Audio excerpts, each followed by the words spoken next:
Women who get together with other women are healthier, happier, and stronger. Now we can make some figure eights with our hips. Figure eight, figure eight, figure eight, figure eight. Woo! By the time I met Mickey, I had already contemplated suicide and I was developing a plan. That's how dark my life had gotten. Because I'm a woman, phenomenal woman, that's me. Welcome to Prime Time for Women, the show for and about women in their prime. My name is Bernadette Wagner, and it's such a privilege to host this program that celebrates strong women who are willing to tackle challenges, women who are purpose-driven to make a difference, and women who care passionately about others. Today, it is with mixed emotions that I welcome our first guest. I feel both gratitude and admiration for Lorraine Seiler Young. I also feel sympathy and compassion for her incredible loss. You see, her younger sister, Donna Seiler, after following all the prescribed recommendations of the legal system meant to keep her safe, lost her life to domestic violence just 2 months after she got married. Recently, on November 1st, Lorraine and Donna's daughter, Mandy Michael, organized a walk to call attention to domestic violence, which sadly can happen to anyone, women, men, children, between spouses, and even friends. No one is immune to domestic violence. For Lorraine and Mandy, the walk was a way to create something positive from their tragic loss. They hoped that by educating the public about available community resources for those in abusive relationships, they can prevent similar tragedies in the future.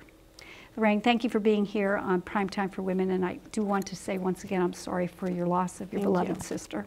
Thank you. Yes. So, Lorraine, you have said to me that it's important to you to talk about this. How important? What does it mean to you to talk about your sister's murder? Well, it lets the world know that she did have a voice, that she was someone. Domestic violence sometimes gets brushed under the rug. A lot of people know about it, but they don't know that there's help out there. There's sources that can be rendering help to someone that may feel helpless. Mm-hmm. Yeah, I understand that. So that makes sense. I spoke to Mandy Michael, your niece, Donna's daughter, and she said that the two of you were partners in trying to shed light on this hidden and often undiscussed topic. How does talking about this in general create awareness, and what does it do for you and Mandy? Well, actually, it's causing us to heal. This has been devastating for our family to lose Donna. Mm-hmm. Our minds just can't grip everything that had gone on. But I also feel that if we can get the information out to someone, just even if it's just one person, that there is help out there. There's organizations like CASA that is there, that can provide all the help that you need, that can counsel you, that can provide shelter, but they can also help you maneuver through the process. Right. And a lot of people are not aware of that. And so what they are is they're just suffering in silence. Yeah, they're isolated. Right. Right, right. So what is it like for you when you talk about your sister? And I guess what I want to know is if you would be willing to share a little verbal picture of her. What was she like? She was, She was adventurous. Adventurous. And she was strong. Mm-hmm. If she liked you, she loved you. She had friends that were still in touch and so active in their life from high school, from elementary school. Yeah. She was there. She was outspoken. So if she felt that something was wrong, Donna would be the first one to sit there and say, this is wrong. Right. But she was also there, if you were wronged, to pick you up. Right. And I've never seen my sister scared till the last week. Yeah, so you have told me before that she was smart and now she's outgoing and kind. Yes. So by all accounts, she was a really good judge of character, but she wound up in this vulnerable relationship. Is there something that you think was underlying how that happened? I think I know for a fact. What do you think happened? My sister had lost her son, and the way that he had passed, and then losing my father to cancer 2 months afterwards, I believe threw my sister into deep depression. And it also, her grief blogged her mind. I saw a huge difference in my sister. And you know what, there's so much more that we want to hear about this story, but I know that Donna, she got married and she took steps to get out of that relationship. When we come back, would you tell us a little bit about that? I will. Okay, great, thank you. We'll be right back after this short commercial break. 14 years ago, he diagnosed her with cystic fibrosis. Our doctors read charts and test results. Knowing my family history, she screened me early for colon cancer. They read medical journals and digital images. But the most important thing they read... He put down the laptop, he looked me in the eye, and listened. ...are their patients. Meritus Medical Group. Home to your extraordinary doctor. Seems like everyone you meet today claims to be a content creator. Well, at Antietam Media Services, we're much more than just content creators. We're producers, directors, and editors that are never afraid to roll up our sleeves and bring our expertise to you. From full-blown live multicam productions live streamed to the world, to single-camera commercial production, we've got the gear, we've got the people, and we've got the drive to give your event or business the exposure it deserves. We've been doing this since 1981, and Antietam Media Services has produced tens of thousands of hours of live content and thousands of commercials that put your name on the networks and on the digital platforms that provide you the biggest return on investment. It's a big world out there, and we're ready to help you tell your story.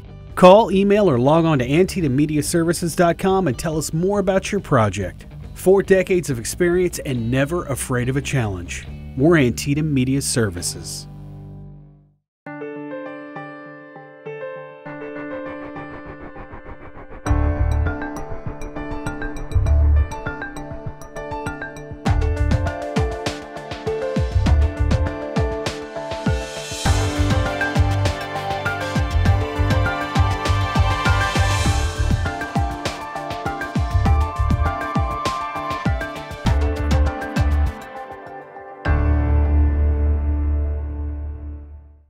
Lorraine Seiler is joining us on today's show not only to talk about domestic violence as it impacted her sister and her family, but the goal of reducing domestic violence for everyone. So Lorraine, your sister had taken a lot of steps to keep herself safe and to get out of what she considered an abusive relationship. What happened there? Well, she did everything that she was told to do. He attacked her a week before he murdered her, and she went to court, had him locked up, and he was released. He was out on bail, so she went in front of the judge to get a temporary restraining. Then she had to go back the following week. We went with her to get a permanent, which would last for a year. Donna was making preparations. She went and did everything. She was telling everybody, he has a gun, and he's going to kill me. And because of, and I'm not saying lackadaisical, but he kept telling the police, I don't have it. And that was the actual gun that he ended up killing her with. Mm-hmm. And then what happened the day after she got her permanent, he ambushed her. Wow. And shot her in the street. Yeah, so, you know, that story is so sad, so I'm sorry again. In doing research on this topic, I learned that in the U.S., 20 people per minute are physically abused by an intimate partner. That equates to 10 million people per year. That's a lot of violence. Did you have any idea before this happened to your sister that this was going on, or? No. Mm-hmm. I've never been around domestic violence where it has escalated to where there was problems. He started with the verbal, and then, you know, and it happened very quickly after they got married. It escalated within a month, mm-hmm. To where it went from being verbal and screaming and yelling to where he actually physically hurt her. And then from where he physically hurt her to where he murdered her. Okay. So we had a week. I understand your desire to inform others. You want to prevent this. And although men are often sometimes victims of domestic abuse, it looks like women like Donna are victims of murder-suicide 94% of cases. What laws are pending that you hope to, or are being considered that you hope to advocate for? Well, I did a little research, and there is a law that if you violate, that is still pending, and I'm hoping that it does get passed, that if you violate your protection order, you are automatically locked up. There is no ifs and buts about it. He violated the protection order 3 times, and nothing was done. But if he would have been locked up, and I believe that if people see that if you have a protection order against you and you violate that, you're going to be locked up, I believe that that will make a difference. Yeah. And I also read that in homes where there is a gun, there's a 500% increase that domestic violence will lead to a fatality than in homes where there's not a gun. So that's, you know, we need to make sure that people who are violent don't have those guns. Right. They need to be a little more forceful when it comes to it. If the spouse is saying there is a gun, right, and if they turn around and they say the person that's, you know, going after them, be it the wife or be it the husband, and they say, oh no, we don't have it. Well, it needs to be stricter as to, then you prove that you don't have the gun. Right. So another thing I wanted to ask you about, you talk about your sister was grieving the death of her son. Yes. What role does domestic violence, or does depression play in domestic violence? I believe that it causes the person that's the victim not to think clearly. I believe that it clouds their thought process. I believe that they look at it a little differently than what they should have. I don't think my sister, before my father had passed and Michael had died, that my sister would have ever allowed any of this or even allowed him into her life. So that really speaks to the importance of getting grief counseling when you have a significant loss. Yes. Yeah, yes. Sure. Lorraine, what can citizens and activists do to help improve the laws, and what organizations are out there to support people? Well, I think if you become a voice and you get out there and just, you know, don't stop. If you see something that's wrong, you need to voice it, but you need to do it properly. There's groups like CASA who I have fallen madly in love with in their family. They've embraced us. Even though my sister has passed, they're still there for us. They have a number of things that can help you. Let me just read this real quickly. They have a 24-hour hotline, a domestic violence program, a rape crisis program, legal services, abuse intervention programs, children's groups, support groups. Yes. They're out there. Yes. Okay. And I did want to mention too that I recently read an article where they were talking about the secret signal, and I'll just share this with our viewers. If you're in a domestic violence situation, do a fist but lock your thumb inside, and it's a signal to others that you're looking for support but you don't feel safe saying it. Right. Right. So Lorraine, with Donna's death, what is the one bit of advice that you want to pass on today? Reach out. Reach out. If you see something going on or you suspect something, call a group. Get an expert's advice.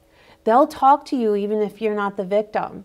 So if I would have called for my sister saying that she was afraid to call, they would have given me the right direction. Reach out. Don't sit back. You know, doesn't matter who gets mad, but you need to protect them and you need to do it safely. So that's why I say reach out, call CASA. Okay. Call them and say, this is the situation, and they will guide you. They will Lorraine, guide you. thank you so much for being on today's program. By sharing her sister's story, Lorraine speaks for her and for all those who can no longer speak for themselves. And she also pays tribute to those who have shown tremendous courage in extricating themselves from abusive situations.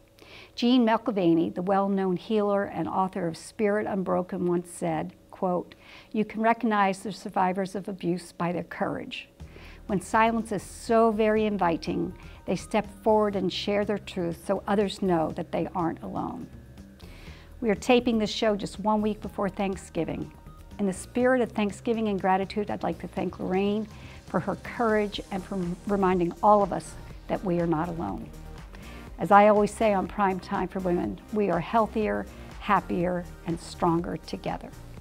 Don't go away. We'll be right back after this short commercial break. 14 years ago, he diagnosed her with cystic fibrosis. Our doctors read charts and test results. Knowing my family history, she screened me early for colon cancer. They read medical journals and digital images. But the most important thing they read... He put down the laptop, he looked me in the eye, and listened. ...are their patients. Meritus Medical Group, home to your extraordinary doctor. With over 50,000 square feet of merchandise, chances are Labors has what you need. And right now, the best way to shop is to browse laborsfurniture.com. Just pick out what you need and we can deliver your furniture to your home or office. Of course, Labors carries office furniture and home furnishings, but did you know they also carry cleaning supplies and paper products? Labors has a lot more than you might think, and right now, they will deliver right to your door. Family owned and operated, that's Labors Furniture. Open to serve our community when you need us the most. The DVR. It's changed the way we watch TV. And now, Antietam Broadband takes you to the next level with TiVo. Find your favorites on cable or streaming video faster with voice-activated integrated search. Record up to 6 channels at once and watch from any TV in your home. TiVo from Antietam Broadband. It will change your life.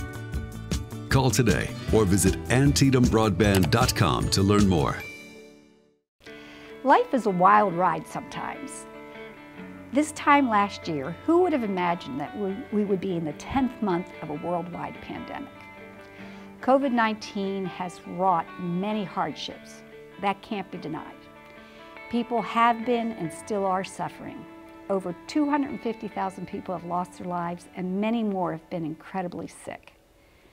This pandemic has impacted people's ability to work, to connect with their family and friends, to go to school or pursue recreational activities or volunteer in their communities or even gather in their houses of worship. The stresses are very real, and yet people are resilient. I am amazed by the creative and what seems to be limitless coping strategies people have developed. COVID-related closures have increased time at home and have allowed many people to explore new or rediscover old hobbies. Hobbies aren't only fun, they have a way of connecting us with our passion and to each other. Recent research identified 15 pastimes and hobbies that have soared since COVID. Other than watching TV, reading, and exercising, crafting, such as knitting and crocheting, saw the greatest increase.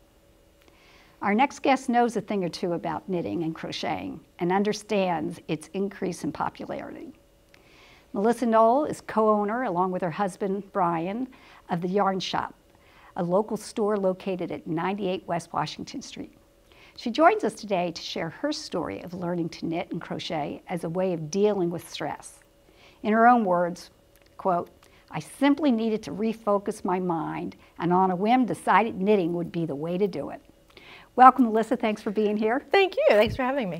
So you're a very busy woman. In addition to the yarn shop, you and your husband own several other businesses. You're a mother to 3 and a grandmother to Aubrey. Let me ask you, does knitting really refocus your mind? Is it as relaxing as you'd hoped it would be? It is. After you get the hang of it, you really get into the flow of the clicking of the needles, or if you're crocheting a nice project, and it really does relax you. Okay, great. Can you tell us your story in your own words of why you decided to learn how to knit? What was going on in your life at that time? Back in 2008 is when I started to learn how to knit. We had been in business with Knoll's Fire Protection for about 4 years. So it was a fledgling company. And the recession hit. And I had never been through the recession before, obviously. Nobody really in my generation had been. But we were kind of struggling how to make it. It was very stressful, and we had several employees, and I was very worried during that time period. I just happened to have been walking through a craft store, and I thought, I think I'm going to learn how to knit. I just needed to take my mind off of my daily problems. And that's what I did. I went ahead and just picked up a book and taught myself how to knit. So you didn't use like videos or have a teacher or a mentor? You learned it from a book? I didn't. I did. I learned it right from a book, right from a Learn to Knit book. It took 3 weeks of very hard work. Every single night I would come home from work. And instead of being stressed out over my day, I just sit there and teach myself how to knit. Did you look forward to that learning? I did. Yeah. It kept me motivated. It kept me going each and every single day to get through my day at work, no matter how stressful it was, and then to come home and refocus my mind on a project. So do you remember the first thing you made? Oh, I made this darling blanket. It was a beautiful Afghan I absolutely adored. It was a ripple Afghan. And my kids gave it to a stray cat to have kittens on. But it was a beautiful blanket. Oh, that's funny. I love that your kids took your new project and donated to a kitty. According to research, learning new skills creates neuronal connections that are good for the brain and increase well-being. What feelings did you have as a beginner? Were you excited, frustrated, maybe calm or proud? All of those? Pretty much all of those. When you first get started when you're knitting, you're kind of apprehensive because you're thinking, wow, might be a little difficult, especially when you look at the structure of a piece of fabric that you're knitting. But as I was going and I kept just working on it, I found it to be relaxing. And the more you learn about it and the structure of your different fabrics and your fibers, you find it to be a very relaxing hobby. Yeah, I can see that. Real quickly, before we go to our first commercial break, you and your husband opened your first yarn shop in Williamsport in 2013, and you moved it to Hagerstown in November of 2019, right before COVID hit. What was your reaction? What did you do? Right when COVID hit, I kind of froze. It was the same feeling I had during the recession. Your whole body just kind of freezes, and you're thinking to yourself, oh no, what am I going to do now? And we kind of just stopped for 6 weeks, and I didn't do anything. Again, pandemic's completely new to the world. And all of a sudden, it came to my mind, I just need some new ideas. I still needed my business. I still needed the group activities and the studio time with my friends and the other clients that came into my store. Great. Well, Melissa's first response to COVID was to put things on hold, but then she decided to fight back. And when we come back from this commercial, we'll hear more about that shop. Okay, we'll be right back.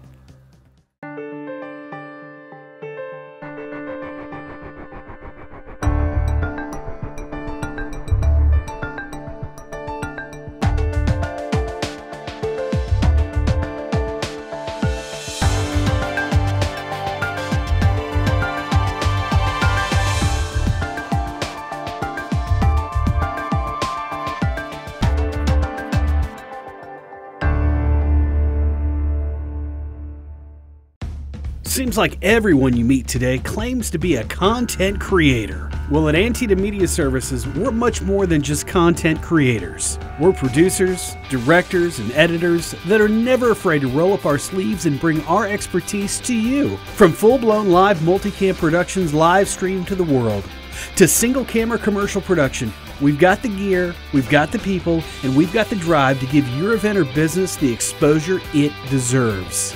We've been doing this since 1981, and Antietam Media Services has produced tens of thousands of hours of live content and thousands of commercials that put your name on the networks and on the digital platforms that provide you the biggest return on investment. It's a big world out there, and we're ready to help you tell your story. Call, email, or log on to AntietamMediaServices.com and tell us more about your project. 4 decades of experience and never afraid of a challenge. We're Antietam Media Services. 14 years ago, he diagnosed her with cystic fibrosis. Our doctors read charts and test results. Knowing my family history, she screened me early for colon cancer. They read medical journals and digital images. But the most important thing they read... He put down the laptop, he looked me in the eye, and listened. ...are their patients. Meritus Medical Group, home to your extraordinary doctor. Before the break, Melissa told us how she discovered knitting as a way of coping with stress, which quickly became her passion. Her newfound love of knitting led to an entirely new entrepreneurial pursuit when she opened the Yarn Closet. Now Melissa wants to share that passion and empower others to explore crafting with yarns. So Melissa, can you tell us when you first opened up your shop after 6 weeks after COVID hit, you wanted to keep your business thriving. What were some of the things that you put into place that could support your business? The first thing we did was we kind of looked at the windows and we decided we needed to inspire the community around us. Dawn, who works for us, she went ahead and decided to wrap up some yarn and put a little toilet paper display up there, even if it was just with yarn, just to kind of sympathize with the community at large. We then turned around and put together kits with patterns and yarn and started selling those. We would have takeout. People could just come up and tell us what they wanted, and we did a carry-out sort of thing, like a restaurant. And then we were also just put together a online store through Square and started selling our yarns and kits through there also. One of the things I really missed was my studio time with our group. So we decided to do some online studio time and put together Zoom. So now we start Zooming once, twice a week now with the different people who enjoy fibers. That is terrific. That's great. You said that the fiber community comes together when the world becomes unforgiving. Can you explain what you mean by that? You know, whenever we sit down and discuss things such as in our Zoom or in our yarn studio, we have a lot of deep conversations. And during this time of COVID, we've had many. We've learned a lot about each other. When your hands are busy and you're clicking away at your needles or with your hook or doing whatever crafting you're doing, you tend to open up and you tend to have conversations that you may not normally have just with somebody without your mind being distracted. And you kind of come together and come up with ways in order to cope through times that are lonely or when you're going through something that you just can't seem to get through without another person. Yeah, and just sharing that with other people brings people together, right? It does, it does. Yeah, that's great. Well, I wanted to tell our audience in preparation for this interview, Melissa and I got chatting and we marveled how Primetime for Women's mission to celebrate, connect, and empower women from diverse backgrounds is simpatico with her goals as a business owner. So we're super excited to announce that Primetime for Women and the Yarn Shop have decided to partner on a creative new venture. To symbolize our mutual desire to promote unity and connection amidst adversity, we would like to invite all of our viewers and anyone else who's interested to crochet a 4 inch by 4 inch granny square and drop it off or mail it to the yarn shop. Volunteers there will stitch the squares together and create a one-of-a-kind afghan. By itself, a 4 inch by 4 inch square is a reflection of the person who made it, which is lovely. But once it's connected to hundreds of others, it becomes a symbol of togetherness, a beautiful expression of diversity, and a one-of-a-kind afghan that will provide tremendous warmth and comfort. So, Melissa, could you please tell our viewers how they can do that square, and if there's a certain pattern or certain yarn weight or hook that they're supposed to use?